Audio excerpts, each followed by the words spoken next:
많은 세상 화요일에는 청취자의 건강을 책임지는 라디오 주치 닥터 어벤져스로 함께합니다. 매일 다이어트 결심하는 분들, 또 살이 빠지지 않아서 고민하는 분들 주목해 주십시오.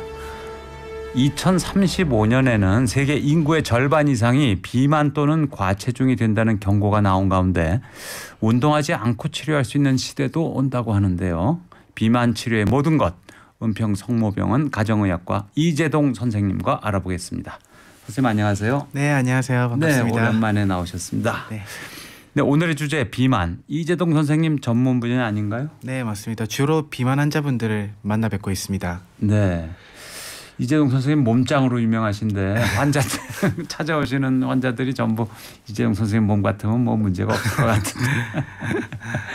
네, 그런데 그 건강을 유지하는 비결 같은 거 있으신가요? 사실은 제가 매번 환자분들한테 말씀드리는 것처럼 체중을 어느 정도 범위 내에서 관리를 하시면 이게 결국에는 우리가 모든 질환의 시작이라고 생각하는 당뇨라든지 고혈압, 고지혈증 이런 것들을 근본적으로 좀 막아줄 수 있어가지고요.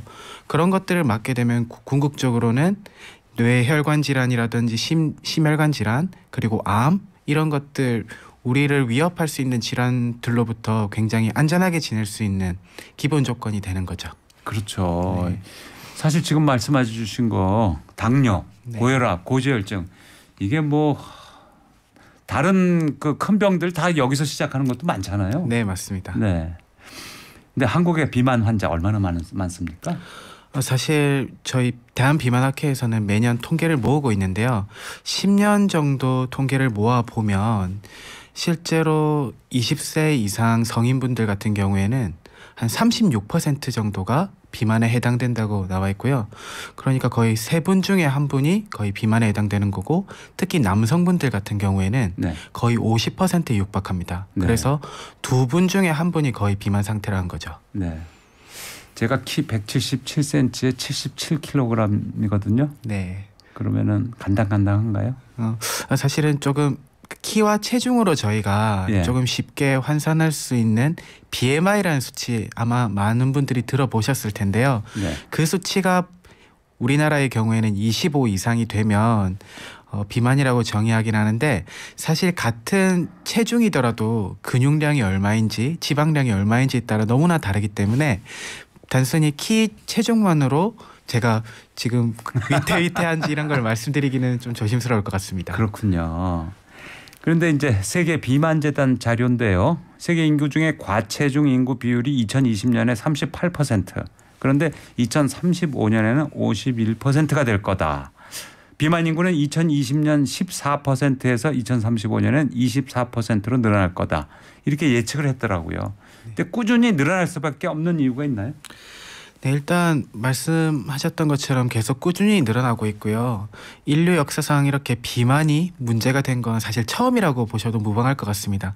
매번 이제 배고픔과의 전쟁이었는데 지금은 오히려 풍족함이 너무 네. 넘쳐 흘러서 비만이 대두가 되고 있는 건데 사실 결국 근본적인 원인은 2가지일 것 같습니다. 첫 번째는 이제 정제된 탄수화물 포함해서 너무 식사 습관들이 좀 비만에 가까운 유형으로 이제 유발시킬 수 있는 식단으로 많이 바뀌었고요. 2번째는 현대인들이 이전에는 수렵 채취 시절만 해도 많은 활동량을 어느 정도 가져갔었는데요. 지금은 대부분이 앉아 있는 그런 좌식 활동을 많이 가지고 있는 게 실질적으로 가장 영향을 많이 끼치고 있다고 보고 있습니다. 네, 정제된 탄수화물.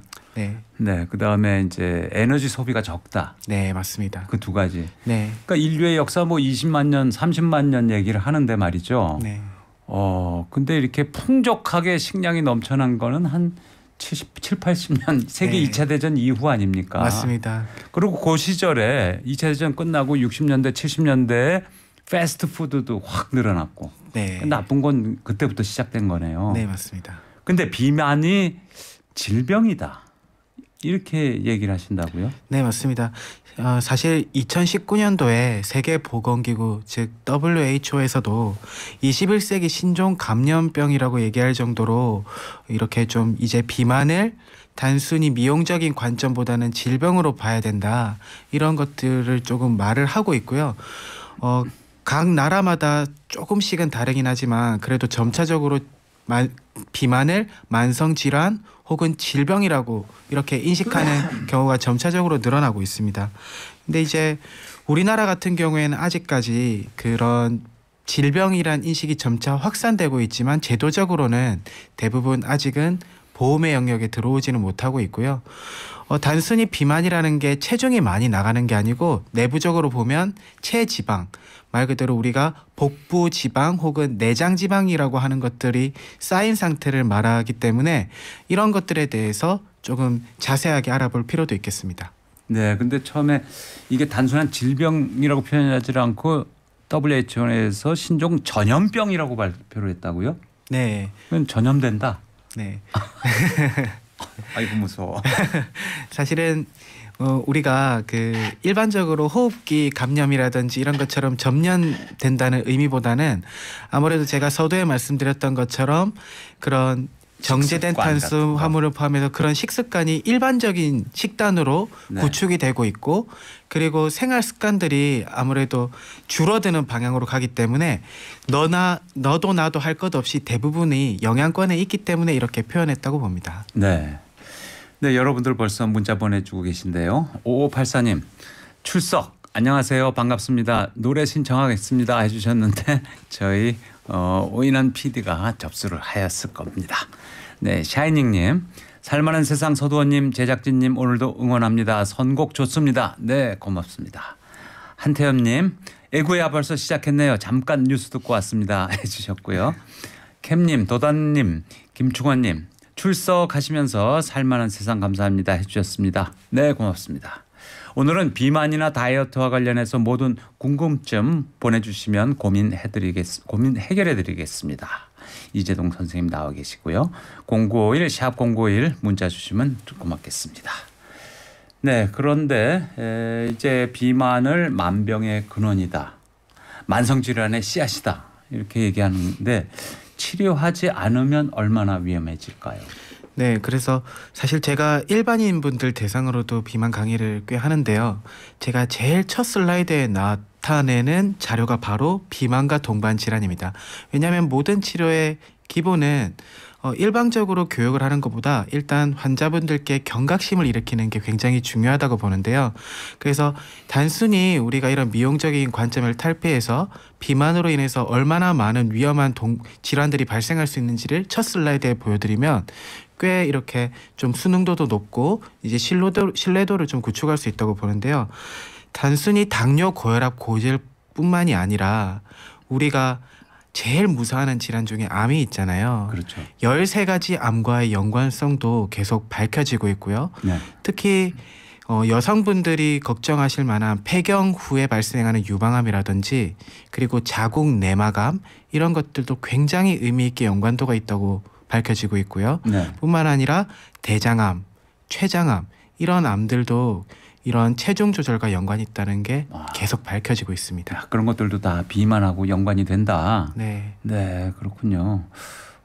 만성 퇴행성 질환들 이렇게 생각했던 것들. 네, 맞습니다. 말씀하신 대로 그런 퇴행성 관절염 같은 경우에도 굉장히 많은 불편감을 호소하시는데 가장 많은 빈도가 역시 무릎 통증입니다. 네. 그래서 많이들 걸으시거나 혹은 계단을 걸으실 때 무릎을 통증을 느끼시는데 물론 아무래도 관절도 오랫동안 사용하다 보면 자체적으로 조금 손상되는 것도 있겠지만 체중이 많이 나가시는 분들은 그 속도가 훨씬 빨라집니다. 그렇겠죠. 그래서 무릎 통증이라든지 허리 통증으로 인해서 체중 감소해야 되겠다고 내원하시는 분들 굉장히 많습니다. 네. 그런데 아까 복부지방, 내장지방 말씀해 주셨는데 그 두 가지가 내장지방이 더 위험하다 이런 말 들은 적이 있거든요. 네, 맞습니다. 일단 우리가 에너지를 섭취하게 되면 필요한 양을 일단 사용하게 되고요. 나머지 양을 저장하거나 배설을 하게 됩니다. 이때 저장을 할 때 처음에는 피부 밑에 피하지방이라는 형태로 저장을 하게 되고요. 그것조차 감당을 하기 힘들 때 조금씩 복부 쪽으로 내장지방이 차게 됩니다. 네. 네. 그런데 앞서 말씀드린 것처럼 피하지방의 경우에는 선천적으로 조금 비만이 있거나 혹은 이제 서양인 분들 같은 경우에는 그런 내구도가 좀 좋다고 보여집니다. 그래서 피하 지방의 형태로 저장되는 그 양이 비교적 많기 때문에 복부 지방으로 가는 게 상대적으로 좀 적을 수가 있는데 네. 조금 마르신 분이라든지 동양인 분들 같은 경우에는 그 피하 지방의 그릇 자체가 작기 때문에 상대적으로 복부 지방으로 가는 빈도가 많은 거죠. 예. 그래서 내가 실질적으로 굉장히 그 체중이 많이 나가지 않는데도 심장 질환이라든지 뇌졸중까지 오시는 분들이 빈번하게 있습니다. 네. 그게 내장 지방이 이제 원인이 된다. 맞습니다. 이거죠? 네, 그래서 저희가 데이터를 내보면 신기할 정도로 내장 지방, 허리 둘레와 연관도가 굉장히 뚜렷하거든요. 내장 지방은 운동 같은 걸로 잘 안 없어진다고 들었는데 맞습니까? 일단 저희가 그 보고하고 있는 데이터에는 내장 지방이 굉장히 건강에는 위험한데 오히려 빠질 때는 앞서 말씀드린 피하 지방보다 오히려 빨리 빠집니다. 아, 다행이네요. 네, 그거는 굉장히 좀 고무적인 내용이고요. 그래서 이 그 내장 지방을 좀 감량하기 위해서는 물론 우리가 1차적으로 생각하는 운동도 굉장히 중요할 수 있지만 사실 더 많은 빈도를 차지하는 건 식단 조절입니다. 네. 아니 근데 방금 말씀하신 거에 대해서 궁금증이 생기는데 말이죠.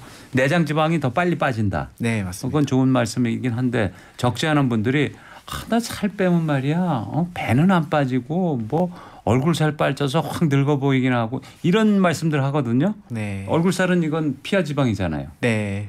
근데 배는 잘 안 빠지고. 그건 거꾸로인데요. 사실은 이게 연령에 따라서 조금은 다를 수 있긴 합니다. 특히 말씀하신 내용을 특히 폐경이 지난 여성분들이 많이들 얘기하시거든요. 이게 호르몬 대사가 이제 바뀌게 되면 이전에는 엉덩이랑 허벅지 쪽으로 즉 피하 지방으로 저장되는 것들이 내장 지방으로 이제 바뀌게 되는 거죠. 복부 쪽으로 이렇게 살이 찌게 되는데 네. 그런 경향이 조금 있다 보니까 상대적으로 그렇게 느끼실 뿐 실제로 저희가 연구를 해보면 피하 지방에 비해서 내장 지방이 감량되는 게 훨씬 많습니다. 그렇군요. 네. 그러면 비만을 치료할 때요. 아까 이제 식단이 가장 중요하다고 말씀하셨고 그다음에 운동도 중요할 것이고 그다음에 마지막으로는 약물 치료도 해야 될 것이고 보통 이 세 가지를 생각하게 되는데 맞습니까? 네, 사실은 원칙적으로는 생활습관 교정, 즉 식이 조절과 운동 요법으로 최소 3개월에서 6개월 정도는 놓치고 있는 것들을 조금 챙기는 걸 먼저 시도를 하게 됩니다. 거기서 효과를 보게 되면 그런 올바르게 형성된 생활 습관을 계속 유지하실 수 있도록 주기적으로 교육을 해드리고요. 만약에 여기서 효과가 없다. 그럴 때 보조적인 목적으로 약물 치료를 시작하는 거죠. 네. 그런데 그거 열심히 제대로 시키는 대로 따라하는 환자들이 비율이 그렇게 높지 않을 것 같아요. 사실 지금 제가 있는 곳이 대학병원이기 때문에 이곳 저곳에서 여러 차례 다이어트 시도를 해보고 잘 안 돼서 오신 분들이 많기 때문에 말씀하셨던 것처럼 사실 쉽지만은 않습니다. 네. 그렇지만 저희가 처음에 진료를 볼 때 비만 치료 경험이 있는지 없는지 여부를 조사하게 됩니다. 네. 그때 비만 치료 경험이 없었던 분들 같은 경우에는 네. 의외로 생활습관 교정으로 효과를 보시는 분들도 많습니다. 네. 그게 사실은 기본인데 네. 기본은 안 하고 약 조금 먹어가지고 빠지지 않을까 이렇게 좀 약간 게으르다고 할까요? 이렇게 생각하는 분들이 사실은 많잖아요. 네. 근데 약물을 계속하면은 그것도 부작용이나 중독 가능성도 있는 거 아닌가요? 사실 비만 치료제의 역사가 개괄적으로 1940년대 후반부터 있었다고 생각하시면 될 것 같습니다. 그런데 그 비만 치료제가 모든 약물이 그렇지만 비만 치료제에서 굉장히 두드러지는 것들은 효과도 중요하지만 안전성 면모에서 굉장히 유심히 본다는 점입니다. 그래서 네. 실제로 시장에서 시판됐던 약들이 굉장히 많이 퇴출이 됐고요. 예를 들면 심혈관계 질환 위험도를 높인다든지 암에 대한 위험도를 높일 수 있다. 이런 것들 때문에 퇴출된 약들이 있습니다. 네. 그런데 그때 당시에는 시판됐던 약물들이 장기간의 연구를 통해서 이렇게 시판됐던 건 아니고요. 그렇기 때문에 그 당시에 그 허가가 되었지만 아직까지 이용되고 있는 약물은 몇 가지는 안 되긴 한데 그런 약물들의 공통점은 단기간만 사용하는 겁니다. 아, 네. 네, 그 이유가 말씀하셨던 것처럼 부작용에 대한 우려 때문에 그런데요. 2010년대 후반부터 이렇게 비만 치료가 각광받으면서 이제 시판되고 있는 약물들은 처음 연구될 때부터 2년 이상 데이터를 확보하도록 연구를 진행하고 있고 네. 그 말인즉슨 장기간 동안 사용을 하더라도 안전성이 확보가 되고 효과도 굉장히 뛰어난 약물들이 지금 나올 예정이라는 거죠. 아, 지금 줄 서서 기다리고 있군요. 좋은 약들이. 어마어마합니다, 사실은. 네. 네. 그런 말이죠. 기본은 사실 식이요법하고 운동인데 네. 그거 안 하고 약으로 딱 해결할 수 있다. 그럼 뭐 얼마나 좋겠습니까? 근데 네. 식이요법 하나도 안 고치고 운동도 하나도 안 하고 그러면서 약으로 할 수 있는 건 한계가 있겠죠. 아무리 약이 좋아도. 맞습니다. 두 가지 정도 말씀드리고 싶은데요. 첫 번째는 저희가 모든 이제 비만 클리닉 선생님들이 강조하는 내용이 있을 겁니다. 그게 약물 치료는 어디까지나 보조적인 역할입니다. 네. 근본적인 치료는 올바른 식이 습관과 운동 습관이 구축이 돼야 되는 게 맞고요. 그럴 과정에서 처음에 무언가가 변화가 일어날 때 굉장히 스스로 힘들게 하는 그런 뭐 식욕이 촉진된다든지 아니면 기력이 없어진다든지 이런 것들을 조금은 쉽게 넘어가기 위해서 약물 치료를 한다고 생각하시면 될 것 같고요. 네.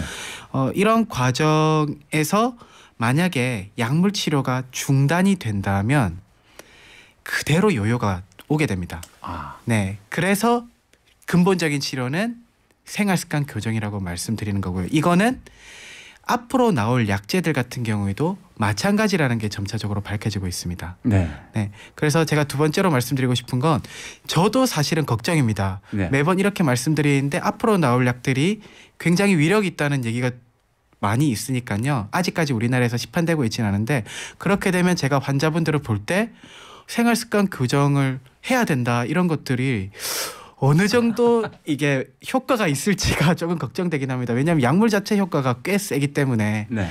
그런 것들은 저희가 계속 고민해 봐야 될 문제겠죠. 네. 자, 질문들 알아보겠습니다. 은초롱님, 내장 비만 중요하죠. 운동도 중요하지만 식단 조절이 더 우선인지 궁금하고요. 내장 비만이 있는지 어떻게 확인 가능한가요? 이렇게 물어보셨어요. 네, 일단 첫 번째 질문이 이제 운동도 중요하지만 식단 조절이 우선인지 궁금하셨다는 내용은 개괄적으로 식단이 비중이 한 70% 이상이라고 생각하시면 될 것 같고요. 운동이 대략 한 20%, 30%라고 생각하시면 될 것 같습니다. 다만 이거는 체중을 빼는 단계에서 그렇다고 좀 보여지는 게 있고요. 결국 우리가 궁극적으로는 빠진 체중을 유지해야 되는 게 목표이기 때문에 유지하는 관점에서는 운동이 조금은 비중이 올라갈 수 있습니다. 그럼에도 불구하고 그 단계에서조차도 식단이 60% 정도 비중은 차지할 거라고 말씀드릴 수 있을 것 같고요. 내장 지방이 있는 경우에는 내장 비만의 경우에는 실제로 병원으로 오시게 되면 복부 비만을 측정하는 영상학적 검사가 있습니다. 네. 저희는 이제 복부 비만 CT라고 하는데요. 이제 그런 것들을 조금 하실 수도 있지만 이제 간편하게 하시려면 허리 둘레를 측정하면 됩니다. 남성분들 같은 경우에는 허리 둘레가 90cm 이상, 여성분들 같은 경우에는 85cm 이상이 될 경우에 조금 내장 지방을 걱정해야 될 단계다. 이렇게 보면 좋을 것 같습니다. 네. 386 하나님, 즉석 떡볶이 가게를 하고 있는 67세입니다. 바쁘다 보니까 라면이나 믹스커피 자주 먹어요. 가끔 소화가 안 돼서 소화제를 먹는 게 반복되다 보니 걱정입니다. 조언 좀 해주세요. 네, 사실 말씀 주신 내용만으로 제가 뭔가 딱 정답을 속 시원하게 드리긴 쉽지는 않을 것 같은데요. 왜냐하면 사실 라면이나 믹스커피를 자주 드신다는 거 이외에 이제 젊으실 때부터 조금 소화가 안 되셨는지 이런 경우에는 몸에 문제가 있어서 소화 장애인 경우보다 실제로 좀 기능적으로 소화가 안 되는 분들이 많기 때문에 좀 제가 봤을 때는 지금은 제가 뭔가 명확하게 정보를 드리는 게 굉장히 조심스럽습니다. 네. 네. 그러니까 체중은 얼마나 나가시고 뭐 어떤 병력이 있으신지 뭐 이런 것도 전혀 정보가 없어서 네. 조금 다만 비만 다이어트 측면에서 조금 도움을 드릴 수 있는 게 실제로 우리가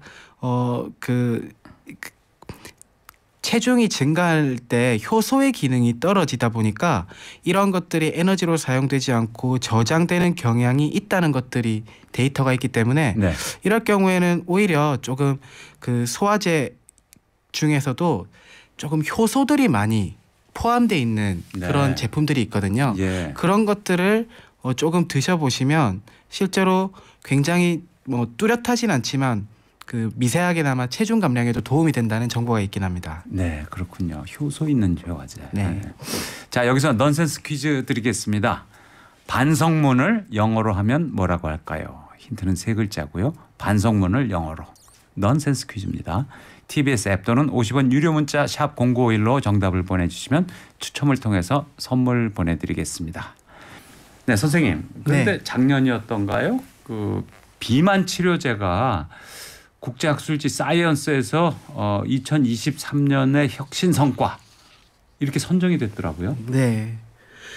사실 아무래도 비만 치료제가 최근에 게임 체인저라고 불릴 정도로 이전에 나왔던 약제들에 비해서 조금 탁월한 효과를 보이기 때문에 아마 이렇지 않을까라는 생각이 들고요. 실제로 지금은 우리나라에서 그 시판되고 있지는 않은데 서양에서 지금 보이는 결과를 보면 괜히 그런 말이 나온 게 아니라는 생각이 들 정도로 효과가 뛰어나긴 합니다. 이게 되게 지금 얘기되고 있는 것들이 주사제들이죠? 네, 맞습니다. 앞으로 당분간 나올 약제들은 일단은 주사제의 형태로 먼저 나올 거고요.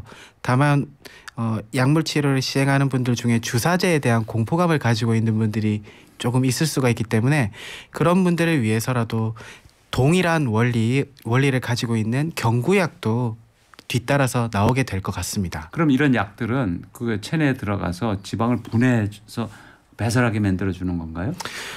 사실 지금 이제 일반 분들은 아시기 힘든 그런 연구 진행 중에 약만 먹어도 지방이 타는 그런 기전을 가진 약도 지금 연구가 되고 있습니다. 지방을 안에서 다 태워준다. 네, 그래서 이제 예를 들면 우리가 에너지를 태우는 게 갈색 지방이라는 게 있거든요. 갈색 지방. 네, 그런 것들을 조금 자극을 하는 원리를 가지는 약들도 2020년대 후반에는 나올 거로 예상이 되고 있고요. 그리고 지금 가지고 앞으로 나올 그런 약제 그리고 기존에 있던 약제 같은 경우에는 아쉽게도 지방 자체를 태우지는 않습니다. 네. 근데 비만 치료제라는 것들이 그 방법이나 기제가 조금씩 다를 것 같아요. 네. 종류에 따라서. 네. 그래서 이제 곧 나오게 될 약제 같은 경우에는 GLP-1이라는 그런 것들을 원리를 이용하는데요. 이제 내용은 너무 어려우니까 자세한 거는 조금 접어두고 이게 우리 몸에서 원래 나오는 장 호르몬입니다. 네. 네, 우리 몸에서 나오는 장 호르몬인데 얘네들이 하는 역할이 결국에는 우리 몸을 포만감을 주는 그리고 중추신경에 미세하게 작용을 해서 식욕을 떨어뜨리는 원리를 가지고 있는 겁니다. 이런 것들을 외부에서 투입을 해서 결국엔 포만감을 조금 더 주고 식욕을 떨어뜨리게 되기 때문에 궁극적으로는 체중 감량을 이뤄내는 거죠. 네. 그 GLP-1이라는 게 그거 뭐 유명한 연예인이나 이런 사람들이 미국에서 먹었다 화제된 거 그거 아닙니까? 네, 맞습니다. 대표적으로 뭐 일론 머스크라든지 뭐 킴 카다시안 이런 사람들이 좀 효과를 보고 대대적으로 의도한 건 아닌 것 같긴 하지만 광고가 됐는데요. 실제로 이제 계속 그런 효과를 보는 유명인들이 얘기를 해서 점점 더 일반인들도 관심이 높아지는 것 같긴 그럼 합니다. 최대 몇 %까지 그게 비만 떨어뜨리는 효과가 있는 겁니까? 사실 68주까지 데이터를 모아뒀는데요. 네. 그 이후에도 뭐 여러 가지 연구를 하고 있지만 일단 많이 알려진 게 68주 데이터인데 16% 정도 나왔습니다. 생활 습관 교정 없이 16% 정도가 감량이 되는 거죠. 엄청나네요. 이게 네. 미국에서만 팔고 있나요? 지금 미국과 유럽에서도 되고 있고요. 아시아권에서는 처음으로 일본에서 이틀 후부터 시작하게 됩니다. 아, 내일 모레부터? 네, 2월 22일부터입니다. 이게 팔린다. 네. GLP-1. 맞습니다. 네.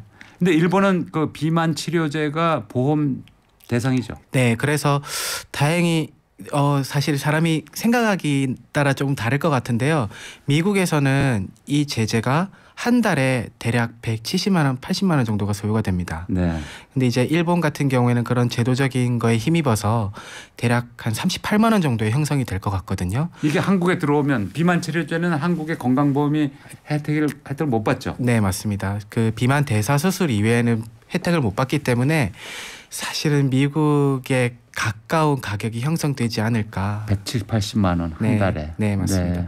독일이라든지 일본 이런 나라 같은 경우에는 앞서 말씀드린 것처럼 좀 제도적인 게 있기 때문에 좀 비교적 저렴하게 형성이 되어 있는데 우리나라 같은 경우에는 사실 제도적으로 그런 가격이 형성될 것 같지는 않습니다. 네. 이거 말고도 기존에도 주사약들이 좀 있었잖아요. 비만 네. 치료제. 그 네. 보통 매일 주사 맞고 그런 거 아닌가요, 집에서? 네, 기본적으로 현재 시판되고 있는 주사제는 딱 한 가지만 있는데요. 네. 그것 같은 경우에도 앞서 말씀드린 GLP-1 그 원리를 이용해서 사용되고 있는 약품이고 매일 맞아야 되는 번거로움이 있습니다. 그 지금 시판되고 있는 한국에 시판되고 있는 주사약은 그 감량 효과가 어느 정도 되나요? 대략 6에서 8%로 알려져 있습니다. 최대 네. 6에서 8%. 네. 근데 이제 새로 나온다는 거는 이제 15에서 16%입니다. 15에서 16%. 네. 근데 비싸다 이거죠. 네, 맞습니다. 네. 네, 또 질문이 많이 들어와 있습니다. 1069님, 저는 이번 주에 병원에 가는데요. 병원 요즘 정신없다는데 네, 의료 대란 얘기하시는 겁니다. 제동 선생님 괜찮으신가요? 병원은 안녕한가요? 물어보셨어요. 네, 여러 가지로 조금 걱정이 많으실 텐데 일단은 저를 포함해서 저희 대학병원 이제 스태프진들이 다 이제 커버를 하고 있고요. 저도 한 국민 중에 한 사람으로서 빨리 해결되기를 원하고 있는데 향후에 어떻게 조금 진행이 될지는 지금으로서는 좀 그 말씀드리기가 조심스럽기도 하고 예측이 안 되는 것도 있습니다. 네. 젊은 전공의 분들이 생각보다 지금 완강한 상황이죠. 네, 뭐 네. 제가 일일이 다 조사한 건 아니지만 실제로 좀 주변에서 들려오는 얘기를 보면 아무래도 조금 완강한 면모가 없지 않아 있는 것 같습니다. 네. 7260님, 어릴 적부터 살이 찌고 싶어 라면에 밥 말아 먹고 여러 방법을 써보았지만 절대 살이 찌지 않는 이유가 있습니까? 살찌는 방법 좀 알려주세요. 살찌는 약물도 있나요? 이렇게 물어보셨어요. 사실 살찌는 약물이라기보다는요. 첫 번째는 식욕을 조금 촉진을 시켜주는 약이 있을 수가 있고 두 번째는 원래 그 용도로 사용한 건 아닌데 부작용 중에 하나로 체중이 증가되는 약은 생각보다 많습니다. 아, 네. 네. 그래서 사실은 그런 것들을 말씀드리는 거는 당연히 좀 정답은 아니고요. 다만 이제 선천적으로 조금 갑상선 기능이 좀 항진이 되어 있거나 이런 네. 분들 같은 경우에 살이 잘 안 찌는 경우가 많은 것 같습니다. 네. 그래서 만약에 정확하게 검사를 해보신 적이 없으면 갑상선 기능을 포함해서 조금 필요한 검사를 좀 해보시는 게 좋을 것 같습니다. 왜냐하면 체중이 증가되는 것도 문제가 되지만 본인이 의도한 것만큼 체중이 안 늘거나 혹은 체중 감소가 되는 것도 사실 그냥 지나쳐서는 안 되는 증상 중에 하나거든요. 네. 오히려 더 위험할 수도 있고 맞습니다. 말이죠. 네. 5842님, 한약 다이어트라고 해서 요즘 시작했습니다. 땀도 많이 나고 식욕이 조금 떨어지는 것으로 느껴져요. 혹시 부작용은 없을까요? 이렇게 물어보셨네요. 사실 저는 주로 양약을 처방하는 의사라서 한약에 대해서 정확하게는 제가 말씀드릴 수 없다는 걸 일단 전제로 해두고요. 다만 제가 아무래도 이곳저곳에서 여러 차례 다이어트를 시도했다가 여의치 않아서 저한테 오시는 분들이 많기 때문에 한약 다이어트를 해보신 분들도 굉장히 많긴 합니다. 대표적으로 얘기하시는 게 좀 심장이 두근거리거나 불면 증상이 있거나 혹은 어지럽거나 구역감 이런 것들을 대표적으로 좀 호소하시는 것 같습니다. 네, 그렇군요. 네, 7392님, 체중이 20kg 늘었어요. 체중이 늘어서 숨쉬기도 힘들기도 한데요. 귀도 잘 안 들리고 이런 영향을 미칠 수 있을까요? 체중이? 저희가 그 체중 조절로 고민하시는 분들한테 매번 여쭤보는 것 중에 하나가 수면 무호흡증이 있는지 여부를 확인합니다. 코골이가 심한지 여부랑요. 사실 이제 체중이 증가함으로써 그런 증상들이 유발이 될 수도 있고요. 네. 기존에 있는 증상이 악화될 수 있습니다. 예. 그렇게 되면 이게 그 추후에 발생할 수 있는 여러 가지 삶의 질을 떨어뜨리게 되는데 대표적인 게 주간 졸음 현상입니다. 네, 낮에 졸린다. 맞습니다. 그래서 실제로 기면증으로 고생하시는 분들도 자주는 아니지만 종종 보게 되는 것 같습니다. 네. 수면 무호흡증은 본인이 잘 모를 수도 있으니까 배우자끼리 이렇게 좀 체크해 주는 게 좋을 것 같아요. 네, 맞습니다. 그렇게 네. 먼저 체크해 보시고 필요하다면 수면을 전문적으로 보는 클리닉에 가서 수면 다원 검사, 네. 그러니까 병원에서 하루 자면서 내 수면 패턴이 어떤지 이런 네. 것들을 조금 검사해 보시는 것도 좋은 방법일 것 같네요. 네. 2397님, 비만도 유전이죠. 부모가 비만이면 자녀도 비만인 경우가 많더라고요. 네, 맞습니다. 사실 유전자의 그 중요도가 앞으로 점점 더 커질 거고요. 일단 우리나라에서 조사했던 데이터에서는 부모가 비만이면 자녀가 비만인 게 대략 44% 네. 정도로 공식적으로 나온 데이터가 있고요. 특히나 부모가 먹는 식습관을 따라하는 것도 후천적으로 영향을 미치는 건 아닌가요? 맞습니다. 유전 말고도 맞습니다. 추가적으로. 그리고 이제 그런 말씀하셨던 것처럼 그런 것들이 조금 반영이 되었기 때문에 엄마가 비만인 경우가 자제가 비만일 경우가 더 높은 거죠. 네. 아빠만 비만인 경우보다. 그게 아무래도 좀 후천적인 요인들 더 보여주지 않을까라는 생각이 들고요. 다만 비만 유전자 같은 경우에도 FTO 이런 우리가 중시하는 그런 유전자 같은 경우에도 실제로 체중 조절에 연관을 상당히 미친다고 알려져 있기 때문에 네. 앞으로는 이런 비만 유전자 검사도 지금은 또 하고 있지만 앞으로는 조금 더 범위가 넓어지지 않을까 조심스럽게 예측해 보고 있습니다. 네. 0704님, 7살 아이를 키우고 있어요. 성장기라서 많이 먹이는 편인데요. 요즘 보니까 살짝 배가 좀 나왔는데 걱정입니다. 채소도 먹이고 신경을 쓰는데 성장기에는 식단 관리를 어떻게 해야 할지 모르겠습니다. 네, 일단은 뭐 어느 정도 먹는지를 제가 정확하게 네. 모르긴 하는데 이제 어떻게 먹게 하고 있는지 제가 이걸로는 알기가 힘든데 일단은 우리가 식단을 생각할 때 양도 중요하지만 구성물 그리고 먹는 시간 이런 면모도 조금 챙겨야 될 것 같습니다. 그래서 먹는 시간을 되도록이면 일정하게 이렇게 드시게 하는 게 일단 좋은 방법일 것 같고요. 두 번째는 구성물로 채소도 이제 먹이고 신경을 쓴다고 하셨지만 이제 조금만 검색해 보셔도 어떤 것들 어떤 채소 어떤 과일 이런 것들이 조금이나마 더 도움이 되는지가 나와 있고 네. 고기 같은 경우에도 소아청소년 때 어느 정도 양을 먹어야 되는지에 대해서 영양을 다루시는 분들이 조금 올려두신 것들이 많이 있습니다. 이제 그런 것들을 좀 참고하셔야 될 것 같고 이것보다 더 중요한 건 최근에는 소아비만이 굉장히 사회적인 문제로 대두가 되고 있고요. 소아비만인 경우에 성인에서도 비만으로 이어지는 경우가 네. 너무나 많기 때문에 예. 말씀하셨던 것처럼 제가 자세한 내용은 모르지만 체중 관리를 조금 해주시는 게 좋겠다는 생각이 듭니다. 네. 자, 샤이닝님. 병원에서 다이어트 약을 처방받아서 먹어보니까 가슴 두근거림, 불면증 이런 것들이 와서 약을 중단했습니다. 이것도 불면증인가요? 어떤가요? 물어보셨어요. 네, 사실 다이어트 약이 굉장히 많기 때문에 어떤 약이라고 제가 딱 특정을 지을 수는 없을 것 같은데 네. 최근에 이제 저희들이 쓰는 약물은 아까 제일 처음에 말씀드렸던 것처럼 장기간 안전성과 효과가 보장된 약들을 좀 쓰게 되는데 실제로 초창기에 썼던 다이어트 약제들이 단기간 그러니까 12주 미만으로 좀 쓰고 빠지도록 네. 승인받은 약들 같은 경우에는 가슴 두근거림이나 불면증, 입마름 이런 것들을 대표적으로 부작용으로 가지게 됩니다. 근데 약 때문에 이렇게 불면증이 생기는 건 불면증이라고 보기 좀 힘들 것 같고요. 네. 약을 중단하면 조금씩 개선되는 걸 이제 청취자분도 느끼게 되실 것 같습니다. 네. 5106님. 올해부터 헬스클럽에서 하루 2-3시간 정도 나름 열심히 운동을 하고 있는데 몸무게는 그대로거나 오히려 약간 늘었습니다.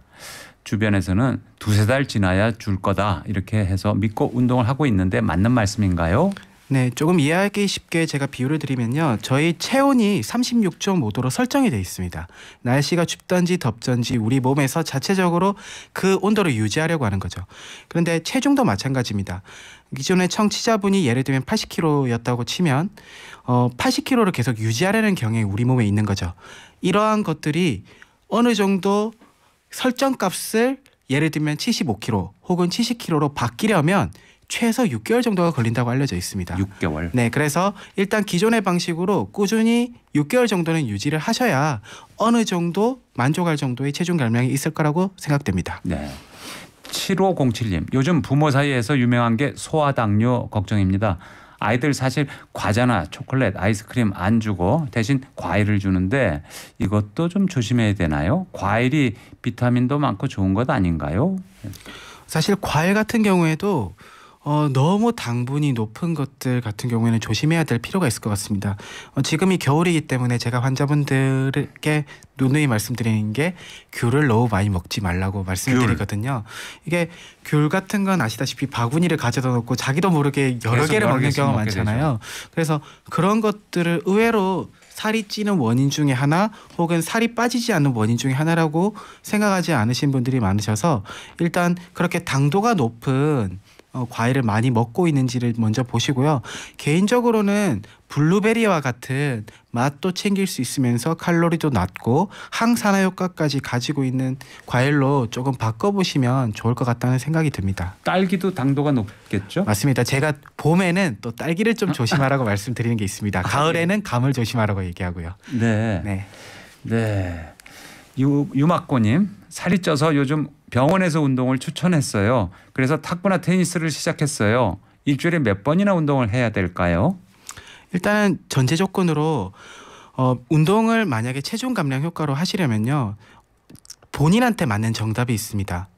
가장 재밌게 가장 오래 할 수 있는 운동을 선택하셔야 되고요. 이거는 본인의 성격, 생활 패턴에 따라 모든 사람이 제일 맞는 운동이 다른 게 전제 조건이고요. 그리고 조금 유산소 운동에 가까운 운동은 주에 3회 이상, 그리고 근력 운동에 가까운 운동은 최소 주 2회 이상 해주는 게 우리가 운동으로 보는 최소한의 효과를 기대할 수 있습니다. 네. 자, 그럼 비만 치료제 얘기 다시 여쭤보겠습니다. 비만 치료제가 꼭 필요한 분들은 어떤 분들일까요? 사실 일단은 비만 치료제 같은 경우에도 조금 생활습관 요법이 쉽지 않은 분들이 있습니다. 예를 들면 최근에 제 환자분들 중에 뇌성마비 있는 분들이라든지 이런 분들은 사실 생활습관으로 특히 운동을 하기가 쉽지가 않기 때문에 네. 그런 분들 같은 경우에 좀 치료제를 이용하고 있고요.